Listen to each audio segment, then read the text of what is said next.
E nesse espaço, o professor, amigo, contador, professor Salésio D'Agostinho. Salésio, parabéns pelo espaço aí, estou vendo que está sendo usado, inclusive, em sala de aula, né? É verdade, pelo menos temos recebido notícia de que os nossos vídeos estão sendo usados para discutir com os alunos assuntos da contabilidade. Isso é muito bom e isso nos valoriza bastante. E a virtude de vocês que participam aqui do programa, né? Porque, na verdade, o objetivo justamente é esse, quer dizer, é esclarecer de maneira objetiva e direta. E isso temos conseguido através de vocês. Bom, Salésio, aqui tem uma pergunta que chegou do professor Clodoaldo Antunes Bezerra. Grande abraço, professor. Ele pergunta o seguinte, ó, por que temos as contas devedores duvidosos e depreciação no ativo e no passivo, patrimônio líquido, as contas capital a integralizar e prejuízo? E ele diz assim, ó, afinal de contas, professor Salésio, no ativo não são contas credoras e no passivo as devedoras? E aí? Eu acho que a pergunta, eu acho que houve uma leitura aqui não muito certa da coisa, porque ele diz o seguinte, ó, por que nós temos as contas devedores duvidosos de depreciação no ativo e no passivo patrimônio líquido as contas capital a integralizar e prejuízo, uma vez que nós afirmamos neste programa que no ativo as contas são devedoras e no passivo as contas são credoras e não pode ter no ativo conta credora e não pode ter no passivo conta devedora. Isso é certo. Nós não podemos ter no ativo contas credoras e não podemos ter no passivo contas devedoras. Então ele pergunta, bom, se não pode, por que então nós temos devedores duvidosos de depreciação no ativo e no passivo temos capital não integralizado e prejuízos? Muito bem. Professor, muito bem, eu acho que é importante essa pergunta para fazer o devido esclarecimento. Teoria e prática, elas estão sempre de mão juntas. Não existe teoria diferente da prática. Quando o sujeito disse que teoria e prática são coisas distintas, esta pessoa não sabia o que estava fazendo e, para justificar o não saber, ele disse esta infeliz expressão, teoria diferente da prática. Não, não é verdade. Teoria e prática são coisas absolutamente iguais. Teoria nada mais é do que o escrito daquilo que se constata quando se está executando alguma coisa. Muito bem.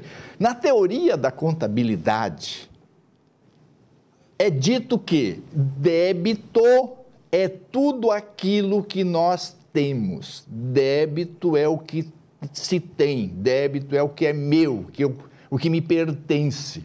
Quando eu digo débito, isto é meu. Quando eu digo débito, isto eu tenho. Eu tenho uma namorada, quer dizer o quê? Débito namorada. Eu tenho um automóvel, quer dizer débito automóvel. Eu tenho dinheiro, débito dinheiro, porque débitos são coisas que eu tenho. Muito bem. E crédito responde como eu adquiri aquilo que eu tenho. Se eu tenho dinheiro, eu tenho que dizer, por que eu tenho dinheiro? Aí eu vou ter que responder, eu tenho dinheiro porque pedi emprestado. Eu tenho dinheiro porque vendi uma mercadoria à vista. Então, o crédito responde como eu consegui as coisas que eu tenho. Ora, as coisas que eu tenho, que são os débitos, é ativo quando tem liquidez. Quando eu posso transformar em dinheiro. E o crédito, ou se não puder transformar em dinheiro, se não tiver liquidez, é despesa. Então, o débito é ativo ou é despesa.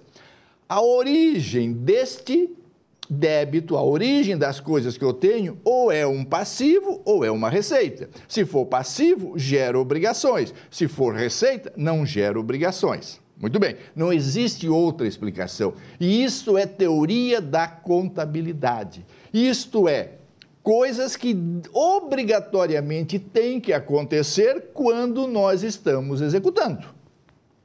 Se eu disse para você que no ativo não pode ter contas credoras, porque débito são as coisas que eu tenho e crédito é a origem. Então, nós não podemos misturar alhos com bugalhos, porque as coisas são diferentes, as coisas são distintas. Não pode existir essas coisas. Então, mas então por que devedores duvidosos está no ativo? Aí eu lhe pergunto, você acha que este crédito no ativo gerou para nós ter alguma coisa? O que é que uma empresa recebe quando o devedor não lhe paga? O que você recebe quando alguém diz, não vou lhe pagar? Você recebe alguma coisa? Não. Então, o que é que você teria que fazer? Tirar esse devedor do ativo e passar para despesa. Porque ativos são coisas que eu tenho que posso transformar em dinheiro. Despesas, coisas que eu tenho que eu não posso transformar em dinheiro. Se eu tinha um ativo e essa pessoa diz, eu não vou te pagar, o que é que eu tenho que fazer? Transferir para despesa. Muito bem. Só que a lei diz o seguinte, todos os devedores cujo valor da operação seja superior a 30 dias, você não pode tirar da relação de devedores esta pessoa. Você tem que... Tira sim, porque você tira do ativo, lança para a despesa. Só porque a contrapartida, a lei diz, faça uma retificação, um ajuste, simplesmente informando, menos devedores duvidosos. É uma informação financeira que o profissional tem que ter, o contador tem que ter, para saber o nível de liquidez da tua carteira de cliente. Então vejam só, por que esta informação está no ativo? Primeiro, isso não é crédito. Isso é um mero ajuste, ok? Por que um mero ajuste? Porque é um cliente que não lhe pagou, ok? E que tu já lançou isso como despesa, mas para prestar uma informação para quem faz uma análise financeira, tem que saber que aquela carteira tem pessoas que não lhe pagam. Então não é crédito. A mesma coisa acontece o quê? Com depreciação. O que é que tu recebe ao depreciar o teu bem? Recebe alguma coisa? Não. O que é que tu teria que fazer? Tirar do ativo esta perda e mandar para despesa. Só porque a lei diz, precisamos prestar uma informação, o quanto custou o bem e quanto deste bem já perdeu de valor pelo seu uso. Então, é uma informação técnica, simplesmente isso. Isso não é conta credora. Antigamente dizia que débito aumentava ativo e que crédito diminuía ativo. Ok, isso é verdade, só porque tu não podes informar no ativo contas credora. Ou tu deduz ou não deduz. E se tu informares, tu estás ajustando. Sobre a outra pergunta que ele faz lá no passivo, seria prejuízos. Ora, prejuízo é uma conta de resultado. E a lei diz o seguinte, prejuízo só pode estar informado no patrimônio líquido se tu não tiveres lucros acumulados, se tu não tiveres reserva de lucros, se tu não tiver lucro, a reserva legal, se não tiver reserva de capital. Nesta ordem, tu és obrigado a absorver tudo isso. Se tu tem prejuízo e tu tens essas reservas, tu tem que abater dessa reserva. Se tu não tem mais nada disso, aí tu tens que informar, porque tu não pode reduzir o teu capital social. Capital social é um documento levado a registro. É por isso que tu tens que informar. Isso é questão de lei. Agora, evidentemente, que existem algumas contas que são de passivo e são de ativo e que estão deslocadas de forma errada. E que isso você, como professor, e como está ensinando os teus alunos, tem que saber. Duplicata descontada. Duplicata descontada, segundo a norma do Banco Central, diz que tu tens que retificar o devedor. Só porque este crédito no ativo é por obrigação legal, porque isso é um passivo. Ou seja, tu vais no banco, negocia títulos, então tu recebe dinheiro, débito, cuja origem foi duplicata que eu descontei. Pergunto, este crédito gera alguma obrigação para ti? Se tu disser sim, vem a ser o quê? Um passivo. Pergunto, tu vai no banco, negocia teus títulos, recebe dinheiro. A consequência, desconto de título. Este crédito gera alguma obrigação para ti? Sim, tu tens que pagar.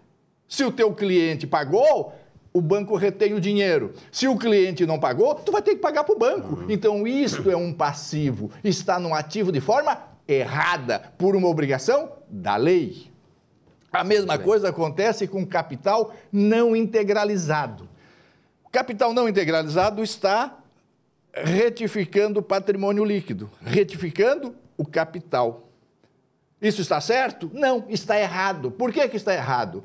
Porque quando o sócio se compromete a integralizar o capital, é uma obrigação dele em dar o dinheiro. Se ele não der o dinheiro, todos os credores podem cobrar as suas dívidas, cobrar as suas obrigações do sócio que não integralizou. A pessoa jurídica, ela se despersonifica em termos de limites de capital. O próprio Código Civil brasileiro diz: os sócios são obrigados, na forma e no prazo previsto no contrato social, a cumprir o que foi estabelecido. E se não for feito no prazo de 30 dias depois de notificado, o sócio que não integralizou, ele está sujeito à responsabilização emergente por esta não integralização. Então, este capital não integralizado é um direito da empresa em receber, é um ativo.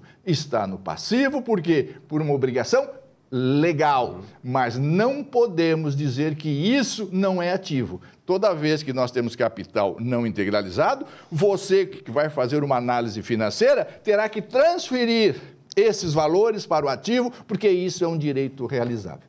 Não sei se eu fui claro, professor. Muito claro. Tá? Muito claro. É isso.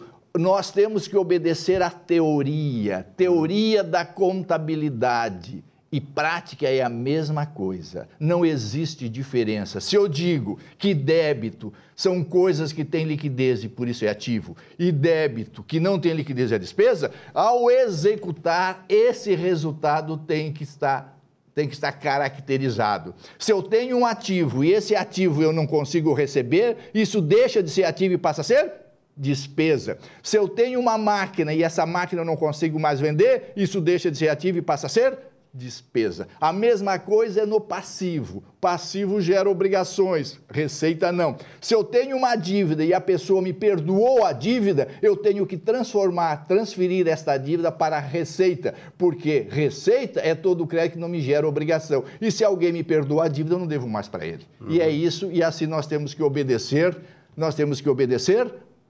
às normas contábeis. Por que um crédito que não é crédito, por que essa coisa a menos lá está no ativo? Porque aquilo não gerou obrigações para nós. Professor, obrigado pela aula de hoje, achei muito clara, o objetivo. Professor, eu acho que atendeu aí às suas necessidades e respondeu plenamente a sua pergunta. Salésio, eu agradeço. Obrigado nesse esclarecimento que o Salésio trouxe aí no espaço Conversando sobre Contabilidade.